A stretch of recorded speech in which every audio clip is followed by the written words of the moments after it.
سمعتني حسنتي عم قول لاسراء انه سوي لي ضفرتين، عملت لي مدام انا بعرف اعملها، عم تسوي لي اياهم. ايه شوف والله حلوين والله شاطره حسنتي. ايه كثير حلوين. وادم وليام حاسسهم غيرانين ليش حسنتي عم تمسك لي شعري. لك عم تعمل لي شعري والله غيرانين. طولوا بالكم. هلا خلصنا الطرف الاول، شايفين ما احلاه؟ عم نبلش بالطرف الثاني. انا منزله حالي هيك مشان تستحكم. ايوه لانه واقفه على المرايه. عاد كل هالشيء اللي صار انه ما جبنا الليس ومحتارين على شكل. لا والله حلو، خلص عملنا تسريح. لا حلو ايه كثير. شفتي ادم وليام قديش عم بيغاروا؟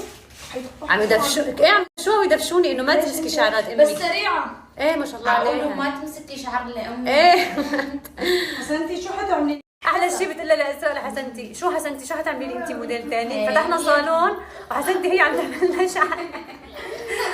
ايه طبعا المكان كافي وزياده، لانه في هي الغرفه الكبيره الماستر لإلي ولعصام، وفي غرفه ثانيه هنيك كبيره فيها تختين كبار.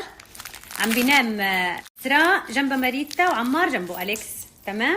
وفي غرفه كمان تحت في تخت مفرد وتختين صغار للبيبيات، عم بينام في ادم وليام. والله شاطره حسنتي.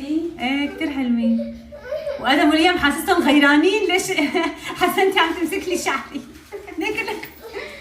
لك عم تعمل لي شعري والله غيرانين. طولوا بالكم.